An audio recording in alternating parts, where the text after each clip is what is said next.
Good afternoon, everybody. Welcome to Robots and Red Tape. As always, I am your host, Nick Shutt. Happy to have my friend Josh Thiel with me to here today. Josh, how are you, sir? I'm great today. Awesome, man. Really appreciate you coming on, taking the time. I know you're very busy, but for those that don't have the opportunity or have the privilege of knowing you yet, man, can you tell everybody a little bit about yourself, your background, and kind of how you got here, man? Yeah, so it's a long short story. So born and raised in West Lafayette, Indiana, on Purdue's campus, where I realized and was awake enough to realize that life is largely about who you surround yourself with. I was really lucky and born on Purdue's campus here and in a high school in the middle of campus, tons of super smart kids, professors' kids, and I'm like, man, in life I had to keep surrounding myself with the best people. All right, so that kind of led me. I went to West Point after that. Luckily, enough to get an appointment there. From there, did a little bit of time in infantry and reconnaissance, then went special operations again. Like, gonna surround myself with the best people. That's where to go. That's the way to have the biggest impact, right? My brother was about 5 years younger. I knew he was gonna come up in the force, deploy to. Hey, the bigger impact I can make strategically with the special operations team, the more I can protect people just like him, Hmm 18-year-old kids just across America, right? hmm Absolutely, man. So what are you doing now? Like, Yeah, so I got out after I was had the pleasure and the honor of commanding at multiple levels, a lot of different operations like Papua New Guinea, Malaysia, a few to Iraq, a few to Afghanistan, Philippines during the Zamboanga uprising and Typhoon Yolanda, lots of humanitarian relief. Um, Korea, just kind of all over the place, like a storied great career, got to command all over the place. Drifted heavier into tech when I was at Naval Postgraduate School. Did an internship with Palantir for about 6 months. Love affair of super empowering people with technology.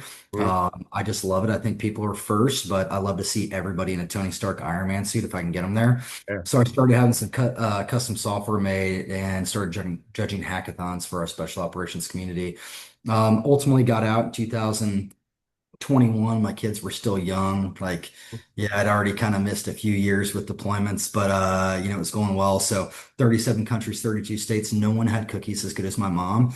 So I Yeah. moved to West Lafayette. I'm a block away. I can get all the cookies I want, though I'm not sure I need them. I've got all the right role models here, for my kids and good family. When you're in a community where you don't have to lock your door and the neighbors all know your kids, like that's just a great place to be. So ended up back here, did a year in supply chain AI for an executive internship while they rebuilt some of me at Duke Medical Center. If you're old enough, you know RoboCop. So they Mhm. RoboCoped me out for a year. You go. Did a startup essentially with a buddy who was a Princeton psychology major, high school buddy. That was for mental health. So I built all the backside technology for that. Got hired away by Heinz Consulting to stand up a AI center of excellence. So have kind of continued down the track for that. With Heinz, they're proposal writers, they're capture people. hmm It's a lot of unique people with a lot of skills to make compelling proposals. hmm But I saw the opportunity that wait, we can give each of them super empowerment with generative AI. Okay, that's where they had me at my passion. They wrote me in, and here I am in Heinz Consulting. Yep. That's amazing. Really amazing. Amazing career. Thank you for your service and going off and fighting the scary so a lot of folks don't have to. That's amazing, man. Love what you've done. And today we're going to talk about something that I know is near and dear to your heart. We're going to talk about intellectual property theft. And how we America as a country are being exhausted right now. Can you go ahead and kind of set the stage for people and kind of explain what this is and like why it's a problem at a fundamental level? Yeah, so let's even take one step farther and back and go to a Mhm. term that not a lot of people know or think about. If you haven't been in geostrategic politics, then that's DIME, diplomatic, information, military, and economic, right? When you're doing things in the world, when you're protecting your company, your country, sorry, you've got to have all those. And some countries mix those together better than others for larger effect, right? The backbone of America, really, since World War II, as I think you mentioned to me before, is everybody's production capability was gone after World War II. We are the only ones left. Jump started us and really into superpower level because of the production ability, right? The ability to create the GDP, right? The economics is the backbone of anything. You can't afford the big military if you don't have that, right? Mhm. And so when you're looking at this thing, it all comes back to economics, right? And I was an economic major at school. I love it, but it underpins everything else. And if you want to be truly powerful, you don't start with just going after the military, right? You don't run down the street and get a gun. The powerful person on the street next to me is the guy that like owns six businesses, right? He can hire 80 people with guns, right? Um, and so it all comes back to economics, right? Yeah, absolutely. Absolutely. And so, yeah, we are the and have been the economic superpower of the world, military superpower of the world. And so as we have continued to grow and push the bounds here with technology and technological growth, are other countries like just stealing our tech to, boost themselves? Like, how does that happen? Yeah, so I think everybody's got the old Cold War Mission Impossible stuff in their head, right? With you're stealing the nuke secret or something like that, right? But really in the last 20, 30 years, China has taken industrial espionage to a whole nother level because they realized, hey, I don't have to steal the military secret. If I can steal all the economic secrets, and economics, it underpins all the real power, as we just discussed. Mhm. That's where you can truly build a base. And you mentioned the word exhaust in America. I use that a bit. Let's take, for example, my table that I'm sitting on right now. Mhm. I handmade myself with some reclaimed wood, right?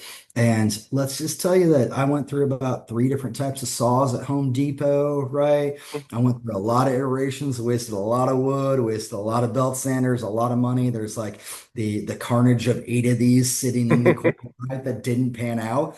Absolutely. Well, after you're done and you figure it out, if you take that product list and you take the design or the blueprints of that to somebody else, they didn't waste 4 months of their life and they didn't spend like probably six times as much money, right? Mhm. That's just sheer exhaustion of how much it exhausted me to make this, and someone else can steal that. Now, if you take that to any other level, whether that be some new microchip, whether you take it to the agricultural sector with making new corn hybrids that are resistant to X, or it can do X in environmental conditions, right?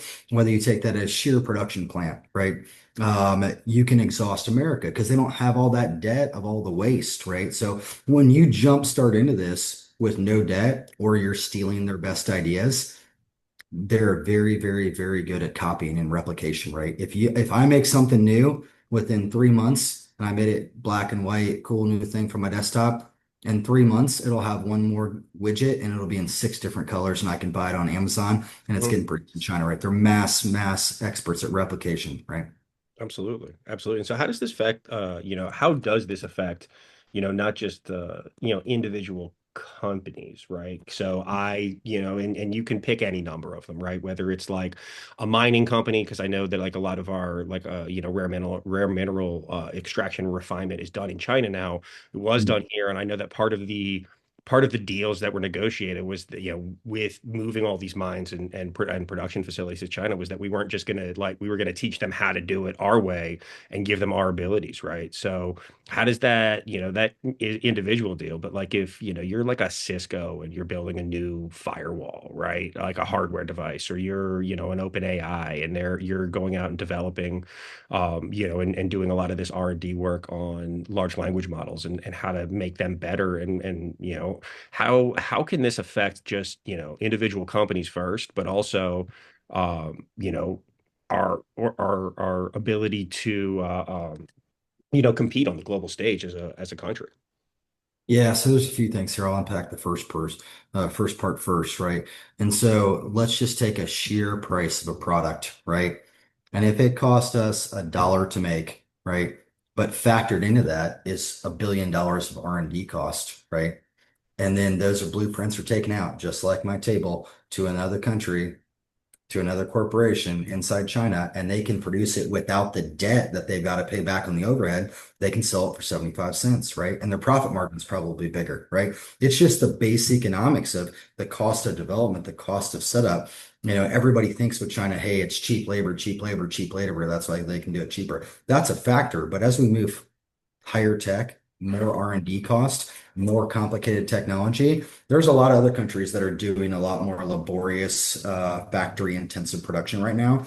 China is moving up the scale in technology production, And one of the ways they can still defeat us there, it's not the labor cost anymore, it's the R&D cost, right? With the Mhm. industrial espionage, right? I'll give you an example of how prolific it is. You can look up Confucius centers, right? And you can almost find one on every single campus in the United States, right? And it's supposed to be culture, so the international students, they can come there and they can stay connected to their Chinese culture, right? Make no mistake about it. That is the epicenter of at the university level, Mhm. um, industrial espionage, IP espionage, right? And they're all tied back to the mothership, right? Mhm. They're on every campus, right? And that's just one like very clear, readily present example. It's so well known. We had a lot of ethnic um, conflict here on the campus. Who was it against? It was Chinese versus Chinese. And you had the state-sponsored students and the capitalists, right? People with money students. Mhm. And those were the two fighting each other, right? And they were fighting each other because, like, hey, you're stealing my project ideas and sending them back, right? Because you know them. And it was, and then the other side was saying, hey, you're saying America's great and the mothership is bad. Mhm. Uh, they're reporting people back to China. And literally, we had people on this campus whose parents and assets, millions of dollars getting seized and finding themselves in prison. And then they couldn't go back because That, they would have been arrested too, because you have the Confucius Chinese nationalists sponsored by government mhm. people reporting on the capitalist students. And we had literally fights and people going to hospitals over that, right? So that tension, both in their own state and the risk of it and what's happening is all very, very real. Right. Mhm. Yeah, no, absolutely, and that's also creating violence in American schools, right? Yeah. And that's, I mean, that's, but like I think that it is the reporting in a reporting of it in and of itself that is like a Chinese culture thing more than anything else, right? Yeah. Is it about that's their internal cultural differences coming to the fore in a way that probably wouldn't happen back in China because I think that's more locked down there. Mhm. It's really fascinating though. So is China the big one, or is like does Russia do this too? Who are the big Yeah, yeah. Let me finish up like one more All right, piece, go ahead. and Yeah. then I'll skip over to Russia, right? So, you mentioned supply chain control, things like that, right? Like, we'll say rare earth metals is an easy example, right? So it's super dirty to process them, right? It's something you honestly, if you can avoid having it in your own country, you probably don't want it. But guess what? You need it, right? For magnets made of rare earth metals, there's about 9,000 pounds, open source information, 6,000 pounds on no, 9,000 pounds on a submarine and about 600 pounds in every F-35 fighter jet, right? Mhm. Like you gotta have it. Like you can't make any more, right? Right. And when we see diversity of a supply chain, or we're worried about that, and we see four different ways, okay, don't worry, we're diverse. We've got one that's coming from China in the factory that does it here in China, but we got two other places, right? Well, it's way, way craftier than that, right? If you tear apart those supply chains, you're going to see, oh, wait, this supply line here, the mine is in country X, owned by the foreign adversary. Oh, this one here, the actual staging site for them where it's produced, it's in country X, right? Mhm. Um, the factory may be here. So, and then this last one, oh, guess what? All the financing is tied to third-party oligarchs that are actually tied, and they could shut it down. So in an instant, they can still shut down. Mhm. It's very opaque, right? But it's very, very systematic. And, that's an example of we've just been watching it happen, letting it happen. In this case, not watching it happen. And COVID, illuminated a lot of that, right? There's a lot of great stuff being done by companies. They're helping out with that. Things like S bombs, like what's an S bomb? Does it blow up, right? Or what's a bomb? Does it blow up, right? So a bill of materials, right? For a product, being able to trace that out in the global supply chain. And SBOM is a software bill of material. And you Mhm. probably know that inside a system as complex as, like, we'll say a new plane, that they actually subsource out, just like you do parts, pieces of that code to get developed in a lot of places. Yeah. That's the software bill of materials, essentially we call it an SBOM. Mhm. And even with that, you're getting exposed and people can seed in, malicious code, things like that, right? Um, on the Russia side, Russia is way less than the supply power, right? Mhm. The people that have factories, they frankly don't have the geostrategic positioning based on, how high they are. They operate off too, right? It's energy, Mhm. right? Energy hostaging Europe whenever they want to get something they want. Ukraine has nothing to do with Ukraine, just like the three invasions of Georgia. It all had to do with critical supply lines and supply nodes so they could control Western Europe, which is their best defense, right? Really smart. The second thing is cyber. They're like raw cyber, deep cyber, right? A very, very complicated web of non-state actors who are definitely state-sponsored actors to do things to us, right? You go back to I'm looking for a good example. Things like the Colonial Pipeline collapse in 2021, where it Mhm, was like the whole pipeline system shut down for like a few days. mhm. It looks like a ransom, looks like some hostage. It's also people getting their reps in, right? Like the US military is really good because we do war games all the time in the desert and in Louisiana. Well, in cyber, if you want to do mass scale attacks and shut down systems and be able to destroy people's power grids, you got to get the reps in, right? Yeah. Those are all tiny, tiny reps, right? Mhm. And they love to do those tiny reps on Poland and other countries too. It just doesn't make the US news because we're so self-absorbed. Yeah, absolutely. That is absolutely true. We are the most, I think if there was a self-absorption championship, we would be number one for sure. But no, but that's fascinating. So China's a massive player.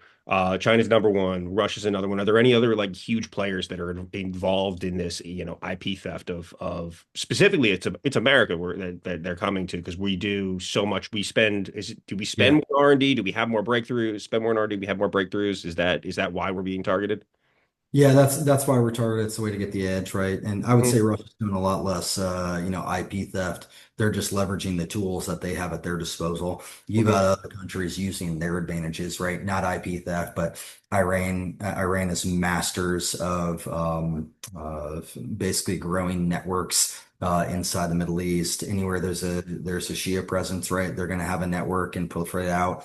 They want the caliphate back, right? If you know what the mhm. caliphate is, it's a full control or government over all Muslim population, basically spreading from India all the way to the edge of Morocco, right? Absolutely. Yeah.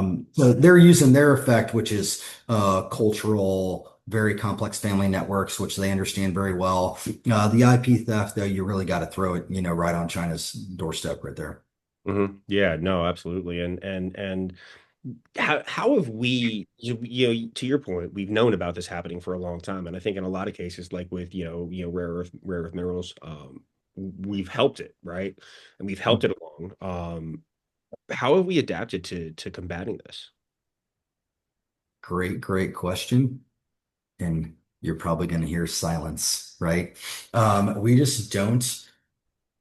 One of our superpowers, and I'm a hardcore superpower person for diversity. Diversity is America's superpower, right? Hmm. And we get so much more gain out of, all of the great talent that comes here and does do discoveries. We have an incredible system set up to support and take a brilliant mind, right? And those can be anywhere, regardless of country of origin, race, even economic status, what you're born into. There's brilliant minds. They come here and we have a system that helps them flourish, right? Not just for America, but for humanity, right? We're one of Yes. the most benevolent hegemons ever to kind of pass through, or one would say the most benevolent. And there's a great Hans Bricks, I believe. I'll have to go back and look up his name. Hans Rollins. That's it. There's a great video online of worldwide prosperity under the age of America, right? That if you don't believe America's pretty good, run a pretty good game here for about 50 years for the world, that may change your mind, right? So because of these core beliefs and values we don't have a way we haven't figured out a way to protect those Hmm. well, also, and enable those, really let those flourish while doing the protection. And you could say that's the same for the whole internet, right? We created this mass amount of space out there out of nothing that didn't exist, Hmm. but we didn't tax a penny on every email sent. We're not taxing the servers the same way we would land. So you don't have a digital or cyber police force nearly as big as what you need it to be, right? You Hmm. created all the space and didn't find a way to protect it, right? So it's kind of the same way with the IP game. How do you get all the benefit, but then protect against the negative, right? A lot of cybersecurity companies out there that are coming to the forefront, but when we get into individual rights, right, Hmm. comes really, really tricky. And then who takes jurisdiction? Let's say you got a foreign national here who's studying. who's stealing, or they're in a company and they're stealing from that company, is it the company's issue? Is it the FBI's issue? Well, if they're not a US citizen yet. Like, is it the CIA, but it's on domestic soil? Is it the local problem? And they Hmm. kind of company, it's for you to figure out. But they don't have any enforcement agency. They don't have judges. They can't go to jail. They've got some internal monitoring capabilities, and maybe they fire you. Maybe they just isolate you. But most of the time, they just don't know, right? And they're not willing to give up access to the talent Hmm. and eliminate all the talent to find like the one or two people that are nefarious in the system, right? So it's really, how do you weed out like a very tentacled thing inside an organ Hmm. when it's kind of touching everything without hurting the organ, right? Yeah. I mean, that's a great question. How would you approach it? So, I mean, I think we need a lot more internal oversight and security over it, right? Or And is so, when you I, say it, do you mean all R&D or like government backed R&D, or I mean, can you define that? I would say you need a new agency, and I'm all about like tearing down big government, but we have created so much space here, and it's such a problem. You got the CIA and the FBI to defend us that really focuses on the national defense side and the national secret side. You need an agency for industrial espionage, right? And it's got to be a place where the companies can come. It's got to be capabilities. There has to be judges that understand this, right? We probably need some laws and projections tied into this based on the data you see once you start increasing the policing.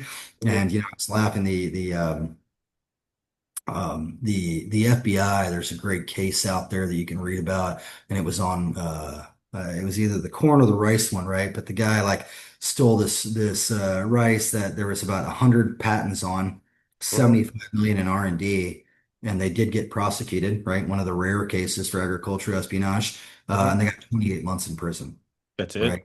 for That's it, stealing right? essentially $75 million worth of work, right? Like Yeah, that. yeah. That was spit over to other countries, right? Specifically, this one was China, right? And I mean, that guy's probably going to get, deported after he gets out of prison, and then, he's going to be a sung hero there, right? Well worth the Mhm. 2,800 in that system, right? Mission accomplished.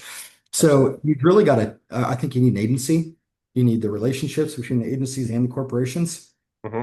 You need the laws set in place. You need judges that understand that piece. You need lawyers probably that understand it. Yep. And you've got to have the will that it's okay to do this, to investigate this, right?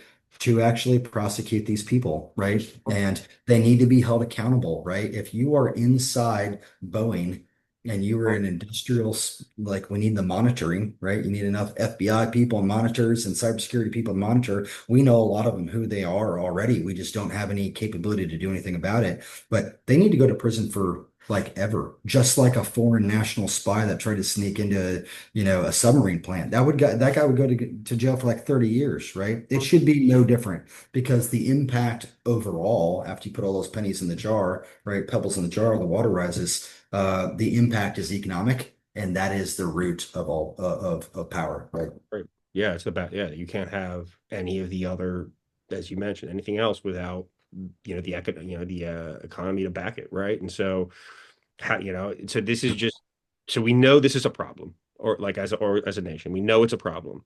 We're all on the same page that it's a problem. We've known it's a problem for a long time, I would assume, probably over 20 years. Mhm. This has been going on for a long time, and we're just not doing anything about it. Is that pretty much the That, bottom line up front, that it's like, that is absolutely right. mhm, They're saying companies, it's your job to police yourself and take care of yourself. And companies are like, I need the talent or I don't know what's happening because I don't have those capabilities. mhm, And so either they know, turn a blind eye, but no one's taking the action, right? And we haven't set up the infrastructure, people, process, technology, right? mhm. And in this case, laws, right? When I'm talking policy, right? Um, to address it. And then we have to like truly get aggressive. And a lot of people probably need to get investigated, prosecuted, and go to jail, right? And they should. They Yeah. should, with this, because I mean, corporate secrets. Like I know, like for instance, Coca-Cola has a massive security apparatus that they Mhm. have, but that they can afford, right? Like, to be clear, they're a massive organization, been around for a long time, but OpenAI 5 years ago, before, they probably couldn't have afforded this, and that's just one of the many companies out there that are small, that are doing incredibly cutting edge work and cutting edge research, that don't have the resources, the ability to police this internally, right? Uh, The game has changed too, right? So, one of my mentors who worked for, we'll say, a large vehicle company, right? For construction equipment type things, mining, right? They because the cost, right? 20 years ago, they set up plants in China, and every time he flew over, he ran like 8 plants all over Asia, mhm. and flew with the thumb drives with the blueprints for the new thing. Well, that may have worked for like 10 years, right? To Yeah. protect the IP a little bit, right? But now everything is digital. It's got to be connected. We had the internet then when he was doing this, right? But they, air gapped the facility, tried to protect it. It just can't be protected that way anymore, right? And companies need to, I mean, they need to look at some of their own security as well as where do they put the plant, right? What are the relationship between that country and some of the nefarious countries out there as well, right? But how you protect it is becoming different. And I'd love to switch into some discussion on Gen AI too to Yeah, man. this. No, I was gonna ask, how have the recent developments over the last couple of years changed this game? Uh, Yeah. for sure. I'd love to talk about that, man.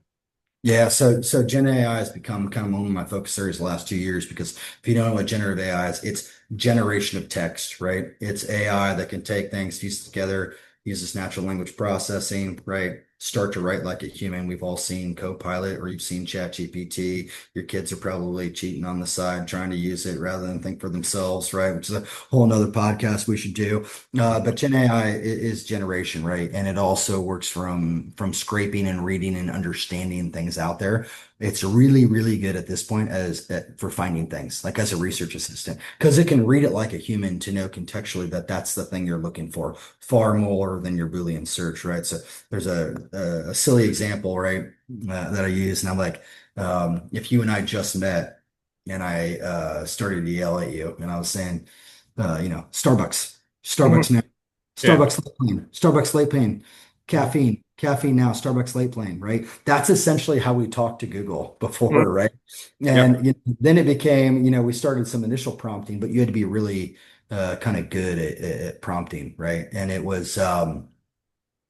you couldn't like put prompts together. So it'd have been like, um, hey, Nick, hey, I just got in on a late flight. I know you're from here. This conference looks really great. I really want to get over there, but I need some caffeine so desperately. I've got to get one quick. It starts in 10 minutes. You're from here. Hey, if you show me where it is, I'll buy your coffee. And you're kind of like, okay, I understood you, but wow, that's a lot, right? And I'm a little bit intimidated. I may not get the response right, or I may just be too scared and walk away. That's kind of where we were for prompting a few years ago. And now you can, string prompts. So it's, hey, I know you're from here, right? Work for the same company, conference. Like, I got in so late last night. I need some caffeine. Like, and you'd be like, oh man, yeah, I do too. Okay, yeah, we're conversational back and forth. Hey, is there a Starbucks nearby? You're from here. It's like you're like, no, but there's a vending machine with some energy drinks. Oh, cool. And you Mhm. can find the thing you really need, which is the caffeine, right? It may not even be the coffee, it may not be the Starbucks, right? But you're Mhm. really solutioning, right? You can solution now with the AI and the Gen AI, right? And that's the big change, right? So when we look at this though, and you're feeding those questions in and you're getting responses back, or let's say, because I've been doing this a lot, we take an idea, right? I take a professor, a bunch of his idea, and show him how to write a journal article in an hour, which he would have spent 3 months on. Mhm. And he puts his ideas for the journal article in there and then generates it. All of that gets fed back in the machine and will be discoverable, Mhm. right? So if you think about this from a nation state standpoint, we'll say from an R&D standpoint, there's so many things going on the web. It's making theft of ideas, whether it's person to person or actually IP out on the web. And then there's a difference between two words, which you got to understand in this world, right? Information and intelligence, right? Mhm. Information are bits and pieces that are brought together. Intelligence is when they're synthesized together to make things you can determine, drive actions off of, right? Larger insights, right? Mhm. So if you got AI on the one end, or technology, or tons and tons of people on one end to string together and scrape all that for IP, you can start to assimilate little difference of different pieces of projects. Mhm. And it's way easier. I can do it from the mothership and not even have to come over here and have a person in the lab or in the factory where Right. the output is. I can tell you like 18 companies here from Rolls-Royce to Raytheon who have offices on campus, and they're probably doing one piece of the puzzle.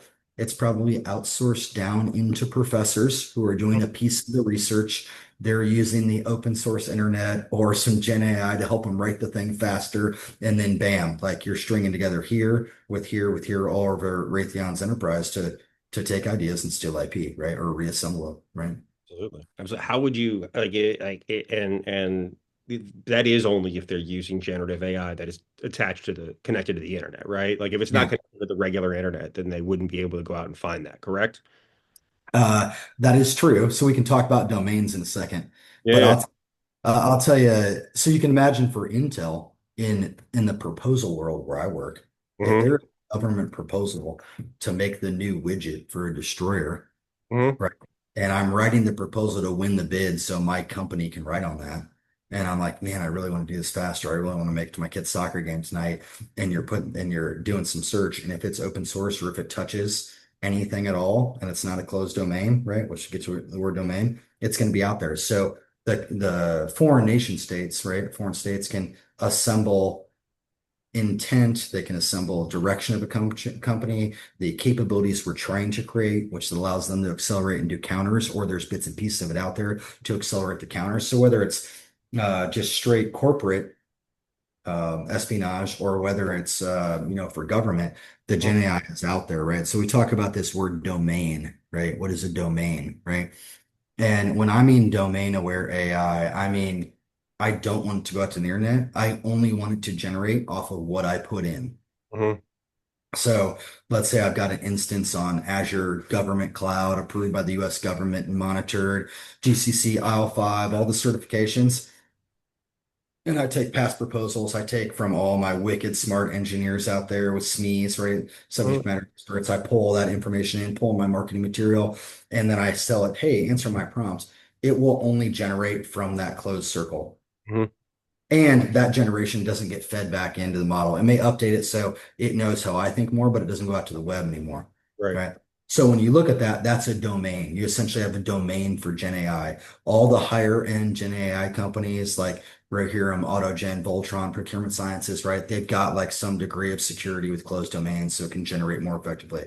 Hmm. It also sounds like me, or it sounds like the company, your differentiators, right? So, you could probably think about a world just like we don't mix our emails in with everybody else's emails. Hmm. Or imagine how hard it would be to find an email if there was 10,000 people on there, Yep. right? You want? That's the easy analogy for like, oh yeah, I might not get back the email that I want because there's so many on there, 10,000 people's emails. Well, when you got a domain for generation of text, it's the same way. It's not the World Wide Web generating, it's my stuff generating. There's probably a future in which we all have our own domains for generative AI.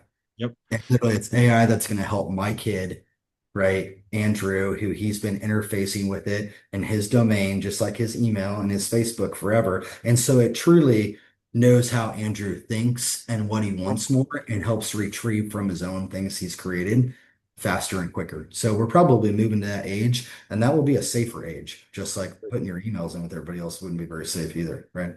I also think that it'd be fascinating to have uh, like an agent that was with, or like an AI that's with you your entire life that you know that you can Yeah. talk to, right? That knows you, that knows that, oh yeah, were not doing well that Tuesday afternoon in class, and so you probably didn't pay attention so much, so I took notes, whatever, right? Like something Yeah. like that, or like you're really good at this part of something, but like the details is not good, so like, well, you need to step up on the detail side. Super interesting. Uh, Yeah. super. I mean, it does bring up a lot of like infosec concerns relating to personal data. Mhm. Um, and that's something, yeah, something else. But like one thing I did want to touch on, you were talking about, folks using generative AI to essentially, they put all the information in, and bad actors are able to get that information out. Are they getting it out just via prompting? Is it you're just asking the system the right questions and it'll Yeah. spit back what, yeah. Okay. Yeah. Yeah, you can get it right back. I mean, I can. Um, this isn't perfect for national security, right? But Hmm. I helped field a generative AI platform here and test one on a campus, on a few different campuses and universities now. And one of the things that moved the needle on the initiative was we had a professor and he thought he had an original idea, Hmm. and he then said generate this, and it gave him more ideas and said Hmm. I have a paper and this is a great idea. It took my idea and helped me write it faster. I just kept prompting with it. And then he took the overall output and we ran it through Google Scholar and we found a journal article that was 95% the same. Right Wow. now, what's the risk for that? Like, risk his tenure track, credibility of himself in the field, credibility of the university that he's working at, credibility of the research, anything else he's produced naturally that is really high quality is suddenly in doubt, right? But that's where um, the information is absolutely out there and being pulled, right? And I can assemble things from other people for greater effect too. Now, the ability to create, you can pull in a lot of people's different ideas better, right? Like you can, the ability, the acceleration of creation is a positive thing as well. So what do you want out there? What do you not? That Yep. becomes an interesting line for the body of knowledge, academia research versus things that tie into eventual corporate IP, right? Um, I'll give you a really weird one, Please. right? This is gonna blow your mind, right? Yeah.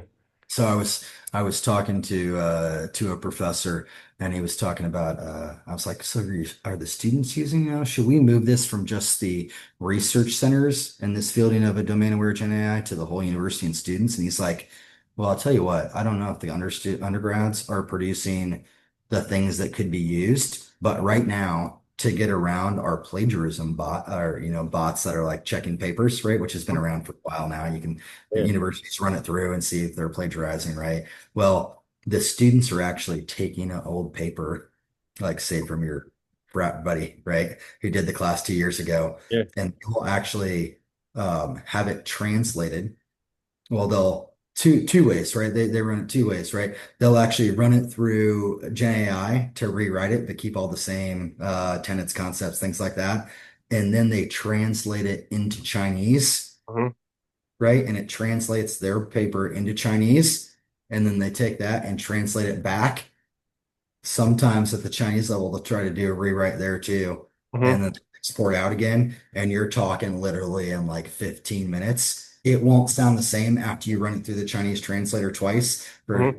English to Chinese, right? So what did you just do? You just gave the ideas for the secret, right? Yeah. If there was one in there, and you put it directly into the, they didn't have to translate anymore. It's way within the characters, right? So, every research assistant definitely should not be doing that if you're working on a sponsored project in the Right. company, right? Right. But that's how sophisticated, the students are here for getting around that aspect. A little less risk for espionage, but, certainly just feeding everything out there into the web, right? Yeah. No, absolutely. I mean, personally, right, use generative AI for research all the time, and like a Yeah. great example of it is, if I'm trying to hire somebody, right, and I want to know what their current benefits are, if they're working for a big enough company, all that Mhm. information is out there, and I can get a pretty good idea of what their total benefits package is going to look like, and then. Do with that information what you will, right? Like, how do I need to rework the offer to make sure that we're competitive when I know that we're and I know we have not as good of a package, or if we have a better package, like how can I, can I pay them a little bit less as a result, because we're getting more benefits, things like that. But like that gives you a really good idea from a competition, like, from a competitive nature of how to Mhm. actually go about using this stuff for research to figure out what's out there, because all that information is out there, and if it's not on the public forward-facing internet, it can be in places that are still forward-facing, but not easily accessed, what have you, and absolutely super easy to go out and get a profile what these large organizations are offering. Yeah, so I mean, what you just said right there was something you and I were BSing about a while ago, and that Mhm. was negotiation between countries. And Mhm. anytime you have more information, Yeah. uh, you're probably more successful in the negotiation, right?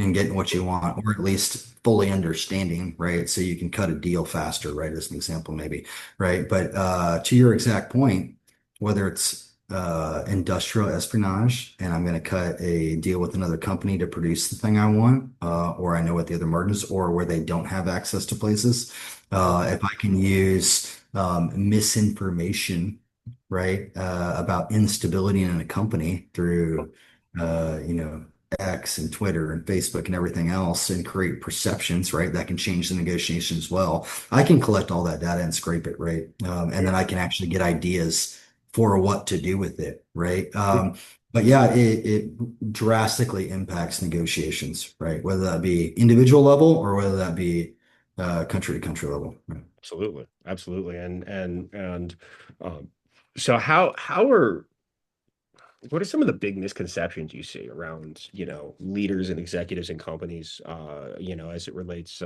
specifically, around data sovereignty, right?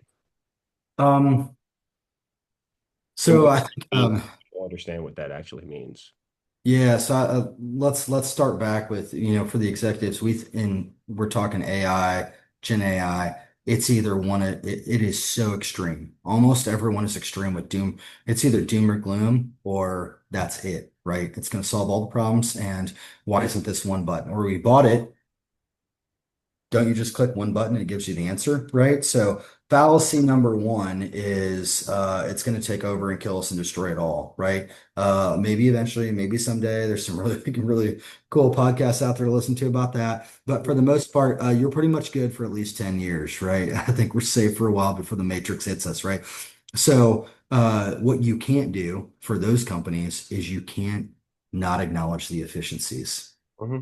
Right. And countries are the same way too, as they're working to make super intelligence. Like it's like, hey, this may be the thing that takes us over, but we can't not have the edge against another country that's got super intelligence that you don't even know that you're playing in the game and you're a pawn in the game, or even that you're losing the game because the super intelligence is so good it's manipulating you, right? So they can't afford not to play the game, right? Um, and so the first thing is the executive that's, hey, we are not doing this. I'm scared of it. It's going to take over the world. It's going to crash. It's going to be no good. You probably can't afford to not play in the game and not be competitive, right? So that's A. So if you don't understand anything about technology down selection and being able to look at technology, evaluate technology, took a really cool course from Stanford just in digital transformation to zero in on that, right? It was pretty enlightening. The other executive is, yeah, it's going to solve all my problems, right? Hardware more important than people, right? Buy it, right? Or yep, it's going to accelerate everything, solve all my problems. It's not quite there yet, right? This is people enabling, right? Hmm. And that's where we go back to. I mean, we can tell something's written by generative AI. When we're in the proposal industry, we write for compliance. Does it meet all the requirements of the government? Is it complete? Did we answer all those? And Hmm. then is it compelling? It's not going to make it compelling, right? It's just not going to have that finish, right? And that's where the research is inside a lot of the AI is getting the data or assimilating and collecting the data. The AI is really, really good at. We're just now starting to cross the threshold of simulation or improving that. And I think you can go back to there's a lot of pictures that people have seen. Like we'll take AI a year ago with pictures or making a picture, say it was Kate Modelbrook, right? When she was sick and they were hiding it up and there was issues with the pictures. Hmm. A few months later after they caught that, those pictures are perfect now and people are, Yeah. modifying pictures, right? So the AI is developing very, very fast to be Hmm. able to simulate better. But the bottom line is only people are still making something compelling and doing the finish, right? So executives needs to realize it's not a one button solution, not a one button solution. And it's probably, or the way I like to think about it and the way we think about it when we're doing consulting for a proposal process is we say, okay, map out your whole process. Now let's find the four spots that we think are you have your lowest productivity on, that are your most painful, most costly. And then as we're evaluating or making our own criteria to down select into a product, we're actually down selecting to really solve like three or four things in the process, not make a final outcome for you, but solve those things, which is going to get you better productivity, right? Great ROI on the tech investment. And that's probably how you still need to look at it. It's somewhere in the middle of those two executive extremes, right? Absolutely. No, I completely agree with you. think, first the rate at which AI has improved, specifically generative AI has improved over the last, it's what, 2025 now, 2.5 years. Yeah, because it was at 22 when end of 22 when ChatGPT was at 3 or 3.5 came out Yeah. to the public, right? The rate of change has been incredible, like Yeah. absolutely incredible. And not just on the text generation, but you're right, it's not there yet. Yeah. For picture generation, but video generation as well is Mhm. incredible, right? It's just been incredible. Like when you look at, what it was able to do 2 years ago, and I've seen some crazy videos, right, of like, one of Will Smith eating spaghetti. And that was, I don't know if you saw that one. It was like they did a side by I saw a side by side of AI generated videos of Will Smith eating spaghetti, and one year it was like you couldn't even tell it was Will Smith really, and he was all like Yeah. misproportioned, and he was crazy. But then the next year it was like pretty damn good. It's like, oh yeah, no, like the rate at which it has been able to change is incredible. I Yeah. also, but I think that do you think that pace is going to continue forward from where we are now? Where do you think Yeah, we I think went I on? think the pace is going to continue, and because it's convenience, right? So we'll take one step back to you mentioned data sovereignty, right? And when Mhm. I go back to data sovereignty, similar to where I think we're going to be with the conveniences of AI, it comes down to the individual choices and level, right? And we'll start like before maybe the tech era here, the last 30 years, right? Food, like, right? They made food really tasty, right? And Mhm. it's great. And the human literally can't control himself, right? And you eat too much and you're overweight, and then you have health problems. Like you're literally making a choice every day. And if you take this example, or you can kind of understand that in your mind, right? And you take that into data sovereignty, what about the conveniences of Amazon? Mhm. Right? The convenience of it. Or if I pay with a credit card at Walmart, even, right? Mhm. And I love the fact that when I type in something, it knows what I think, or like my Roomba, who makes more money off data sales than they do off of the actual device because it maps your house and they sell it to furniture stores. Like, Mhm. yep, that layout, they could use an end table on this side. Oh, they're clearing out a room. They're both, 26. They're having a baby. Start sending them the flyers for, stuff to retrofit the room for the baby, right? And you kind of like that convenience that it kind of knows, right? But what you're giving up is a little bit of data sovereignty, and I could be like giving away a lot more money or buying way more than I need, just like I'm eating more than I need. I'm not saving money for retirement for my kids' college, right? I'm making an active choice. And then, you throw on one more piece of that, and almost like, when cigarettes were addictive, right? Still So are. They still are yeah, addictive for still the are. yeah. No, So it's not they were addictive thing. yeah, yeah. So I'll take mine then. I don't, I maybe don't know cigarettes that well, but I'll say like Hershey bars, right? Like, Mhm. dang it, they made it so sugary and tasty, right? Like Yeah. they're still addictive to me, right? Mhm. Right. And so when you have the dopamine hit of you see something you like, and I can hunt and gather, right? That from Amazon quickly, when you take that and it's on Facebook every time you get the like ping going off and you're getting the dopamine drop, right? We've kind of turned some of this into a drug, and you're willing to give up data sovereignty at the individual level for Mhm. some of these other reasons, Yeah. convenience, and for, at a physical dopamine drug-like level, right? That you don't even know, most people don't even realize is happening to them, right? Because they don't understand the science behind it. Yeah, I completely agree. One of my major problems with social media at large is that it is actually addictive, right? Like, let's Yeah, be clear. Bottom line, like you can like heroin, right? But the reason you get addicted is because of the dopamine rush. There's physical symptoms, right? But like it's the dopamine associated with it. That's the thing that you can really only get. That's like the main driver in our brain. It's the main pleasure center in our brain, I believe. It's what I yeah, think. At least. People don't know that like you're getting like they literally have algorithms looking at your behavior to make sure that you're engaged and keep serving you the content that you want to see so that you will keep looking at it, right? Because yeah, they're selling your attention is exactly it. They get paid Yeah. serving ads to you, and they know what ads to serve you based on how you interact with their platform.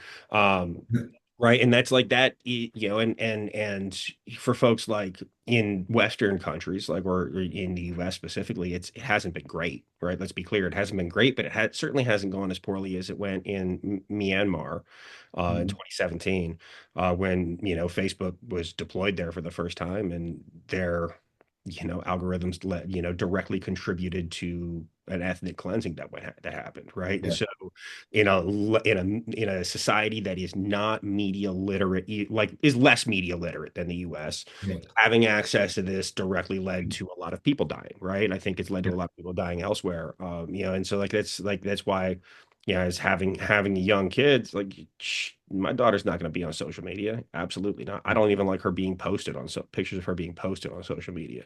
Um, Mhm. and frankly, Josh, the thing that I like most about Amazon is at this point is the fact that I never have to go to a store to find a weird battery shape. Like that's the main thing that I like, right? I'm Yeah. sure you've had it too, where your kid hands you a toy and it's like, I need a new battery, Daddy. It's like, oh, what is this? It's a round one. I know I don't have this. Let's go. Perfect. It'll be here in a day and a half, right? Like but that's the extent of it. I don't Yeah. like this. That's for me personally. I also just don't like to, like, I don't buy random widgets all the time to keep more shit in the house just to have it in the house. Like, you know, you, you need a random battery, something like that. Awesome for it, right? It's cheaper Yeah. than some things in other ways, but I've been working on breaking my dependence on that level of convenience, because Yeah. grow up with it, you get used to it. Yeah, or is it they have the control, or at least you're being manipulated, or is it convenience? And that's where it becomes really tricky on governing. It's almost different for everybody. Similar to the industrial espionage. Why haven't we solved it yet? Because one corporation wants to handle it this way, another one wants to handle it this way. It's like no one can get aligned. I mean, I'm not saying that I want this because my 10-year-old daughter would like cut my Achilles heels in her night. She's terrifying. But what if social media for kids was just like alcohol, age 21 or age 18 for cigarettes, right? Like, if we're not going to protect, do we need to protect our kids? Like, do we need to protect people that don't care about or don't understand it? Like, do they understand the science of the drug hits? This just comes about, I think there's probably a need for someone where all should be responsible, but maybe it's government to do more education on social media and what's happening to you on the internet and your brain on the internet, how you're being preyed upon. Like that should be like a mandatory class, right? Growing up in high school, right? Or probably junior high at this point, right? Yeah. So I mean, but like civics should be too, and I don't know if that's taught everywhere either. So like, there's a lot of things that should be like, and like, Yeah. science, like true science, like without the influence of like things like religion should be taught as well. But like that's also a case by a state by state basis, and sometimes a county by county basis. They want to do it differently, Yeah. which frankly brings me to the point that I don't like when you have a larger societal problem. That's when I think the government has the duty to step in, right? And you can look at things like defense. That's a great spot, right? We as a society, because like when this country was founded, there was no standing army, right? We didn't have one. I think we had a standing navy, but we was all militia based, which is why the Second Amendment is, specifically there's that nice line about militia written into there because that's where that came from because we didn't have the army, so we needed to have a well-regulated militia, so we needed to have people with guns, right? Which has led to other issues, right? I don't care what side you're on, the gun debate you're on, there's other issues there related to access to weapons. But like defense, like the government looked and said, oh, you know what? We probably need a standing army based on where we are and what we're doing. And, we collectively pay in to have an army that, and now it's pay in to have a defense industrial complex as well. So you look something like that, like roads, another great one. Like you need to get from point A to point B. They need to be roads. That should be the government's job. Absolutely. You can debate about which road is handled by which level of the government, but that's there. Same thing with education. And this is like, frankly, in my opinion, the IP theft is a matter of maintaining our, geopolitical position in the world. Mm. Which frankly is like, who cares what the companies think? They're not going to stop doing business. They're not going to like move their headquarters elsewhere and stop doing business here because we are require some collective, some working together and some collaboration to ensure that the secrets that they are paying and the government is paying to have developed these new technologies to have them be stolen by folks and just reused. Yeah. Well, and so coming full circle back to, IP theft here, which is kind of our focus today, is consequences, right? So we don't have a system to find police what we're going to do with the individuals. But if those individuals are reporting back to either a government or other companies, right? Probably a mix of both government sponsored companies, right? There's got to be consequences. Mhm. And so there's no clear consequences. Those countries probably don't care about the individuals either if they get policed up and thrown in jail for 30 years. There's got to be consequences back to the state, and that's tied to anything, right? You can't I think everybody's scared of the trade, and I'll give you an example of I was in this is a little bit of offshoot here, but I was in a U.S. embassy and I was talking with I was a special operations commander over there chatting people, and I was talking with some staffers, right? And they're Ivy League, very, very educated, very focused. And we were talking about China. They're like, we'll never go to war with China. We're too economically tied. It'll just never happen that way. And I was like, I don't know about this. So, and I heard it like six embassies across Asia. It's very clearly a thing in state. And so I went and I just did the most basic economic analysis I could do. I looked at export data, and I looked at export data going back to 2020, right, to the US and our exports to them, right? That's a key piece as well. And you saw that our percentage, US percent of US exports to them were about 22% in 2000. And when I traced it by 2022, it was dropping by 0.5% a year, right? So we're talking like 2018, we were already down to 10%. And China's domestic spending, right? GDP overall was going up. It's not even exports, right? So you're below 10% of their less of their economy. This is a country that I saw shut off factories in Beijing for 6 weeks to clean up the air for a global leaders summit, right? And, too bad, no jobs for 6 weeks, right? Yep. Like once they get that below 10%, taking an 8% hit to destroy us, right? Or destroy our economy, Mhm. is something they very much can flip a switch on and do, right? Oh yeah. So bring this back to consequences. What are the consequences going to be when we catch or we identify 1,000 people committing industrial espionage in country and companies in the U.S.? What is the response back to the government going to be, right? Then do you put tariffs in place? Do you put fines in place? Do you throw out companies, right? There has to be a consequence because right now, for 20 years, they've been taking with no consequence, just pushing the line, right? And this maybe comes back to communication, right? And consequent, if I was going to tell like President, Congress, probably the president being the lead, if I give him one advice, hey, we got to establish the consequence, but more importantly, maybe before you can say consequence, which could disrupt people's lives, you have to communicate the threat, Hmm. right? You have to communicate, hey, we've got these 1,000 people, this one here, they have just stolen planes to our next advanced fighter. Now it can be shot down.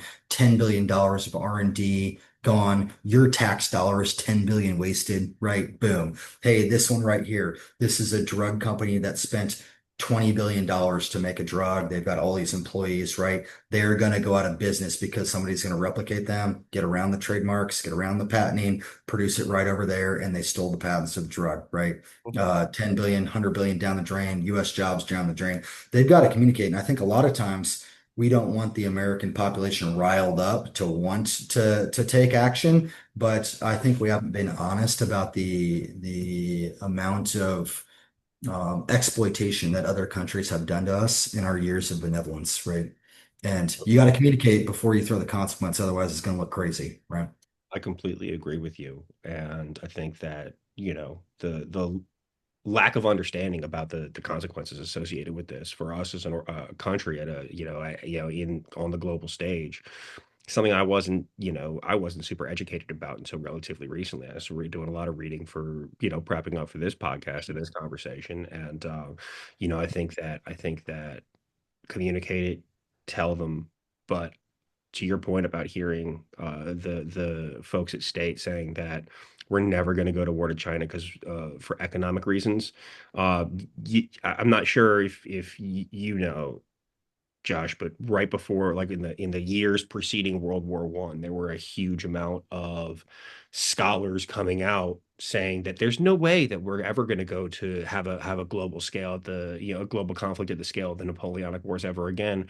We're too interconnected and too dependent economically on each other, and there's so much prosperity that there's no reason that we're ever going to go fight. And if we do, it's going to be a short war because as soon as people run out of liquid assets, everybody's going to stop spending and we're just going to go home. But like uh, nobody has ever stopped a hot war for Mm, economic reasons, right? You just borrow money and you make it happen. Um, and I first agree that it's not that there's never no way that we're going to go to war with China. I don't think that at the same time I don't think it's inevitable. mm, Um, and I think that there's a lot of places in between those two extremes. Um, but yeah, I think that I completely agree. We need to do a better job of communicating what's going on, the mm, consequence, the direct, impact to us as a country, and mm. yeah, and establish those consequences and move from there. Yeah. You don't want to the point where it's breaking, right? Hmm. You don't want zero consequences for your kid all the way to the point where, they're 22 years old and, you haven't held them accountable for anything and, they're on the streets or something, right? It's way too late, right? You pushed it way too far. They're committing crime to go in jail, right? So you can't get to the breaking point. Pressing back now is probably a right path to move for that. I personally don't think we're ever going to go to war with China either, but that's because they are using dime so well and orchestrating that we'll be in a position where we can't, right? After you don't have the economics, after you don't have the network, right? After you don't have some of the influence capabilities, right? Very, very quickly, and economics to military, right? You just won't. Like we won't, but then we'll just be taken advantage of even more, right? Because we don't have the capacity, right? So we'll be outmaneuvered before it would ever come to a head. Or I think that's the biggest risk is once you're outmaneuvered and you can't win and they're taking advantage of you with that bully and there's nothing else that you can do when they're actually bigger than us. Most Americans probably don't even know they have a larger economy than us now, right? But once you're bigger and you're being bullied, you either completely submit or the kid getting bullied's got to go nuclear and like start like swinging. And then it's us that starts it, right? And it turns into, World War III, all bad. So stopping the stem of being bullied now, right? Conditioning that person to they can't treat you that way, having consequence, I think is the best aversion for security in the future, right? Yeah, no, I completely agree. Anything else you'd like to add before we wrap up, Josh? No, no, I really appreciate rapping with you today, and it's always a pleasure. Happy to get on with you anytime. Thanks for bringing some of these topics up to everybody around. Yeah, man. Thank you so much for coming on and taking the time today. And everybody listening, thanks for listening to Robots and Red Tape. I hope you're having a great day.